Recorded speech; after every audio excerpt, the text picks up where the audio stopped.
This next matter is 77373 State versus Michelle Carpenter. Ms. Carpenter is here with us.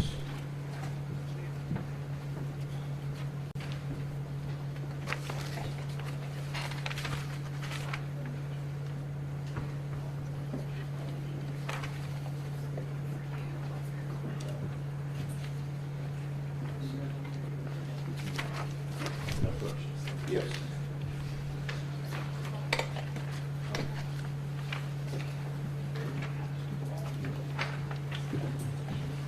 Thank you.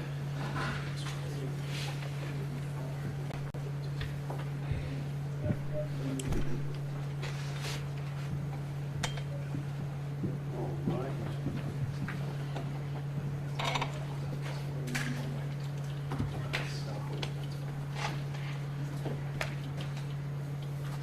So we're going to go ahead and do the plea today, and then we're going to have a sentencing hearing for application for alternative sentencing and judicial diversion. Yes, Your Honor.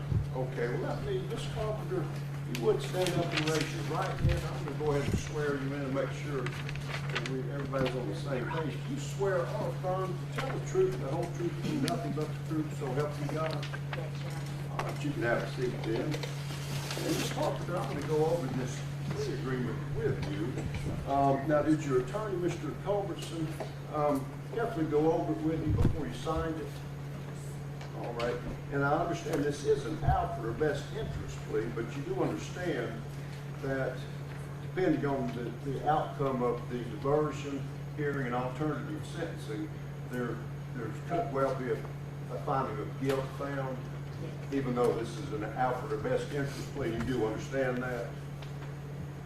Okay. I'm going to go over what you're charged with, and I know pursuant to the agreement, several of these matters are dismissed, but count one is child abuse neglect. That is a D felony that has a sentence range between 2 and 12 years.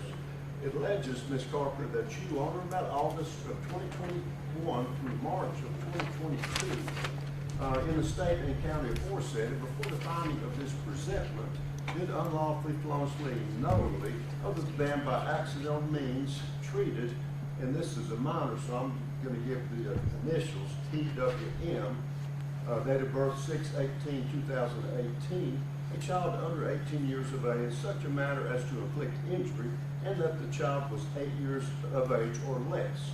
And that's contrary to Tennessee Code annotated 39-15-401.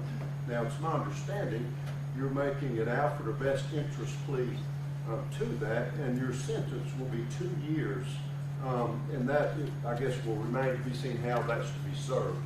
And you understand that, Ms. Carpenter? All right. Now, count two is the same charge, child abuse neglect. Again, that's a D felony as the first charge, and this claims that you, on or about August of 2021 through March of 2022, in the state and county aforesaid, and before the finding of this presentment, did unlawfully, feloniously, knowingly, other than by accidental means, treated, and I'll give the initials for this minor, HP, date of birth 2/24/2018, a child under 18 years of age in such a manner as to inflict injury, and that the child was 8 years of age or less, contrary to Tennessee Code annotated 39-15-401.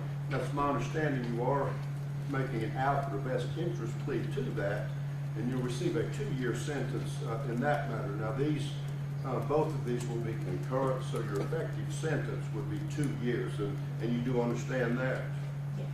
Okay, and I guess counts 3 through 20 are dismissed as part of the negotiations, so we won't have to go through that. Now I want to go through and make sure you do understand what we're doing today. Now you understand you do have a right to plead not guilty and have a jury trial. Yes. And you understand it would be a jury not me that would determine whether you're guilty or not guilty. Yes. And you understand if you had a jury trial, you and your attorneys would have an opportunity to confront and cross-examine any witnesses that the state called. Yes. And you understand you would have every right to testify, but you couldn't be forced to. Yes. All right, you understood that. by entering this plea today, you understand that your sentence, even though it's an outward plea, will be the 2 years, and we will come back another day to determine how that's to be served. And you understand that? Yes. All right. Now, do you understand by giving up your right to a trial, you're also waiving or giving up your right to an appeal? Yes. All right.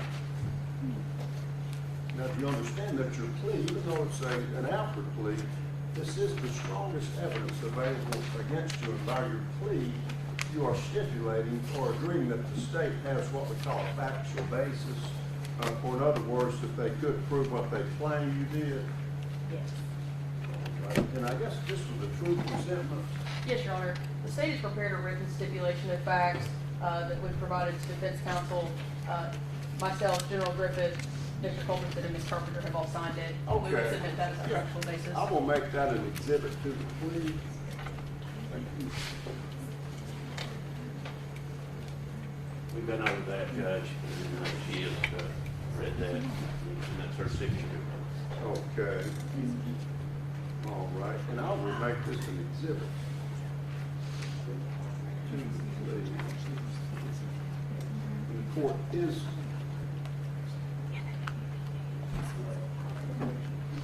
of the opinion that the state would have sufficient proof for a trial to find Ms. Carpenter guilty. This.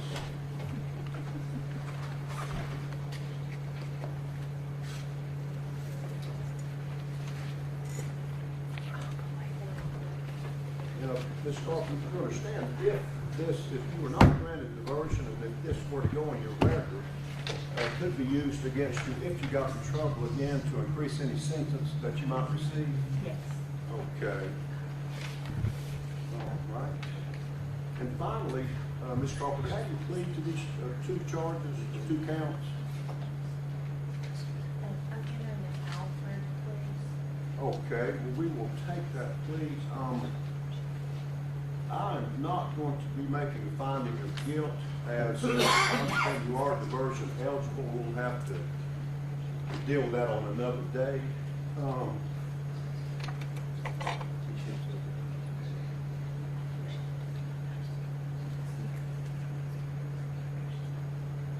And I guess we'll need a pre-sentence report. Yes, Your Honor, if we could possibly go into the new year. Yeah, I know she's entitled to, so is there any objection to maybe setting it in January or? Fine, Judge. Okay. I know they're backed up. How does, and would it be better to set it at 1:30? Yeah, just for your calendar purposes, part of this plea negotiation was even though that Ms. Carpenter only pled to 2 counts, that all families within the indictment would be able to give victim impact statements at the diversion hearing and Okay. alternate sentencing hearing. I anticipate we will have multiple families that want to Right. give statements, so we may need several hours blocked off Yeah. for this hearing. We could, you want to do, we could set it at 1:30 on January 27th.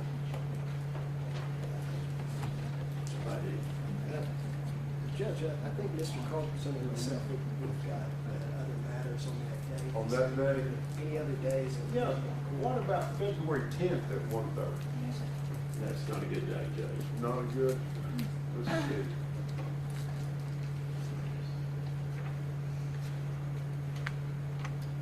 Would January 13th at 1:30 work?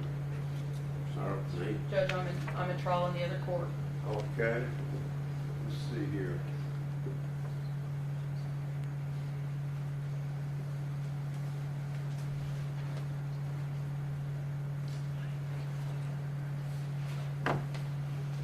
Would February 13th work?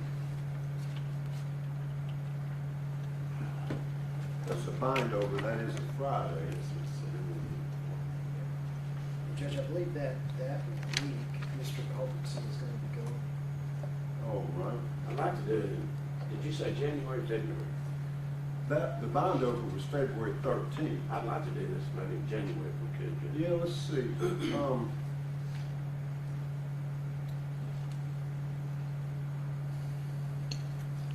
Did we mention January 9th? No, that's a good day. That's a good day for you. That's fine with the state judge. And we'll set it at 1:30 to block that off.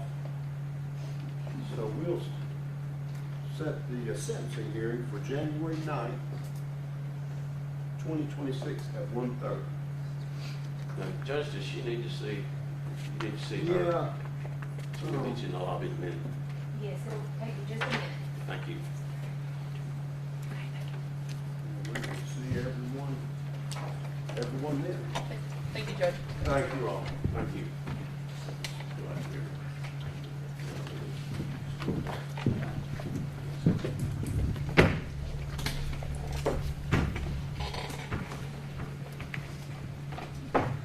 Charles Tumbo.